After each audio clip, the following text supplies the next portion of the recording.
একটা দারুণ বিরিয়ানির খোঁজ আজকে তোমাদের জন্য নিয়ে এলাম, যেটার মধ্যে থাকে একটা 250 গ্রামের হিউজ মাংসের পিস, যেখানকার অ্যাম্বিয়েন্সটাও এত সুন্দর। আর এখানে এই মুহূর্তে বেশ কিছু অফারও চলছে। দাঁড়াও ধীরে ধীরে সব বলছি। আমরা এখান থেকে ট্রাই করেছিলাম মালাই কাবাব, 1 plate mutton biryani, 1 plate chicken চাপ, আর এখানকার স্পেশাল গুলাব জামুন আর ফিরনি।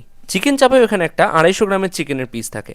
এই রেস্টুরেন্টের নাম হলো বিরিয়ানিজম। ওনারা জোম্যাটো সুইগিতে তো অ্যাভেলেবেল আছেনই, এছাড়াও অ্যাপ স্টোর এবং প্লে স্টোরে ওনাদের অ্যাপ পেয়ে যাবে, যেখান থেকে তোমরা খাবার অর্ডার করতে পারো। এই মুহূর্তে ওনাদের ওখানে যে অফার্সগুলো চলছে, সমস্ত মকটেল আর সমস্ত আইসক্রিম তোমরা পেয়ে যাবে অনলি 99 এ। আর এখানকার সমস্ত রোলের ওপর 50% অফ রয়েছে এখন। মাটনের এই হিউজ পিসটা ছিল জুসি, ফ্লেভারফুল, ওভারঅল বিরিয়ানিটাও খুব ভালো খেতে। চিকেন চাপে এরকম একটা থিক টেক্সচার, খেতে দুর্দান্ত। তবে ওনাদের ইন হাউস মেড ফিরনি আর গুলাব জামুন কিন্তু জাস্ট অসাধারণ। তাহলে আর দেরি কেন, ঝটপট প্ল্যান বানাও আর রিলটা সেভ করে নাও। ওপেনিং টাইম হচ্ছে দুপুর 12টা, ক্লোজিং টাইম হচ্ছে রাত 12টা। জিটি রোডের ওপর শ্রীরামপুর মাহেশ অঞ্চলে দাঁড়িয়ে আছি। এই ফায়ার স্টেশনের এক্স্যাক্টলি উল্টো দিকে এই বিরিয়ানিজম রেস্টুরেন্টটা রয়েছে। চলো আজকের মতো তাহলে টাটা।